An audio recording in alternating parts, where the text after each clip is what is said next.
माना जाता था नरेंद्रालय। नरेंद्रालय में प्रेक्षागृह के अलावा मैदान हुआ करता था, लेकिन आज नरेंद्रालय को लोग भूलते जा रहे हैं। बता दें कि नरेंद्रालय रिकाबगंज में स्थित है और आचार्य नरेंद्र देव के नाम पर इसका नाम नरेंद्रालय रखा गया था। आज नरेंद्रालय की हालत सबसे ज्यादा जर्जर है। पार्क है वो जर्जर। आचार्य नरेंद्र देव की मूर्ति की हालत आप देखें कि किस तरह से उसकी छत है, गंदगी का अंबार लगा हुआ है। यह नगर निगम का कूड़ा जमा होता है और नरेंद्रालय के जीर्णोद्धार की मांग बराबर उठती रहती है, लेकिन ये अब नरेंद्रालय केवल नगर निगम का एक गाड़ी खड़ी करने का अड्डा जहां बन गया है, वहीं इसके भवन की मरम्मत न हो पाने के कारण बुरी तरह से ये जर्जर होता जा रहा है। जर्जर होते चले जा रहे नरेंद्रालय के जीर्णोद्धार की मांग शहरवासी लगातार करते हैं, समाज सेवी करते हैं, लेकिन सारे आती हैं और चली जाती हैं। केवल मिलता है तो पूरा आश्वासन। हमारी संस्था ग्रुप रिक्रिएशन क्लब ने पहली रसीद कटवाई, यहाँ नाटक किया। नाटक का नाम था पैसा बोलता है, मेरे डायरेक्शन पे हुआ। उसके बाद से लगातार हम लोग करते रहे।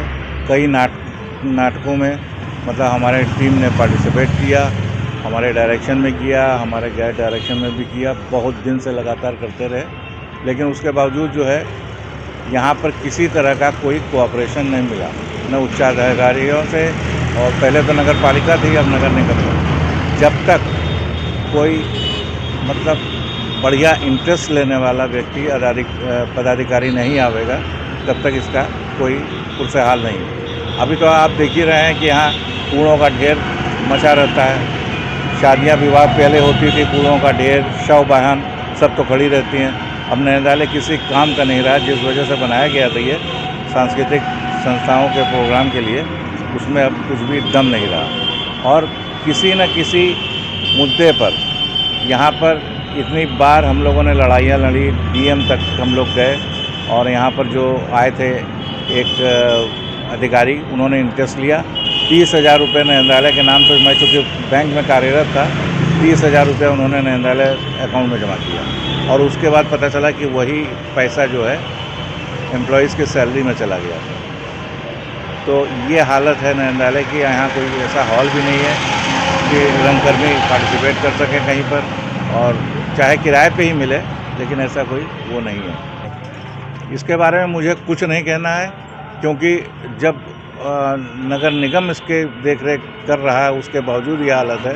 और नरेंद्र देव की मूर्ति पे माल्यार्पण करने के लिए से बता रहे 50 साल के करीब तो हो चुका है, और उसके बाद बहुत बढ़िया था, सांस्कृतिक कार्यक्रम होते थे। उसके बाद ऐसा हुआ कि अब एकदम से कूड़ा ढेर बना दिया गया, गाड़ियाँ उल्टा सीधा खड़ा, लोग आते जाते हैं। इसको सुरक्षित बनाइए, बढ़िया बनाइए, और सब सांस्कृतिक कार्यक्रम हो, बस और कुछ नहीं चाहते हम। और ये फैजाबाद की शान है। ये समझ में नहीं आता हमारे कि जबकि सब इसी पे मेन बैठते ही हैं यहाँ पर, इनके सारे आदमी और सब लोग बैठते हैं, लेकिन फिर भी नहीं ध्यान दे रहे। अब उसके आगे हम बात यही कह सकते हैं कि सरकार से अपना कहिए कि ये फैजाबाद की शान है, इसको बनवाएं, सुरक्षित करें, और यहाँ प्रोग्राम हो, सब लोग आने जाने उठने बैठने का बने रहा। वो विजय गुप्ता जी ने ये इसको बहुत बढ़िया बनवा दिया था। सब प्रोग्राम हो रहे थे, सब कुछ होते थे। उसके बाद जब वो हटे, और उसके बाद फिर ये एकदम बदहाल हो गया। क्या मांग करते हैं? हम यही चाहते हैं कि ये फैजाबाद की शान फिर से बने, और ये सब जैसे सब उद्धार हो रहा है, वैसा इसका भी उद्धार किया जाए। क्या नाम आपका? अशोक गुप्ता। क्या है आपकी यहाँ? शॉप है। जब आपातकाल समाप्त हुआ तो उसी समय आचार्य नरेंद्र देव जी के नाम पर नरेंद्रालय का निर्माण हुआ था, और मैं उस समय एमएलए था। और नरेंद्रालय फैजाबाद मंडल का एक इतना बड़ा संग्रहालय था कि वहाँ पर राजनीतिक गतिविधियाँ, सांस्कृतिक गतिविधियाँ, सामाजिक गतिविधियाँ विचार गोष्ठी, कवि सम्मेलन जैसे तमाम शैक्षणिक कार्य वहाँ पर संपन्न होते थे और वो फैजाबाद का गौरव था। आचार्य नरेंद्र देव जी समाजवादी आंदोलन के जन्मदाता और फैजाबाद ही नहीं इस पूरे विश्व की राष्ट्रीय धरोहर हैं। उनके नाम पर नरेंद्रालय बनाया गया था और उस जमाने में तत्कालीन जिलाधिकारी ने उसका शुभारंभ किया था। मुझे दुख है कि आज ये नगर निगम बन गया है और वहाँ पर कूड़ों का ढेर इकट्ठा है। उसको देखने के बाद तरस आता है और अब अगर यही स्थिति रही, वहाँ पर कूड़े के ढेर न हटाए गए और वहाँ पर मलबा न हटाया गया।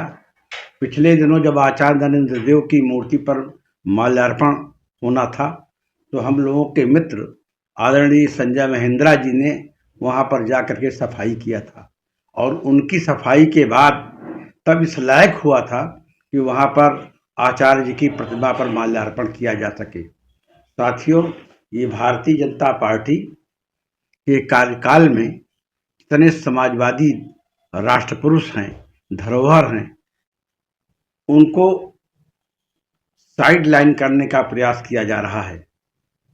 और क्योंकि दुर्भाग्य ये है कि आज इस देश के अंदर हमारे प्रदेश के मुख्यमंत्री, हमारे प्रदेश के राज्यपाल, हमारे देश के प्रधानमंत्री, हमारे देश के राष्ट्रपति कोई लोकतंत्र सेनानी नहीं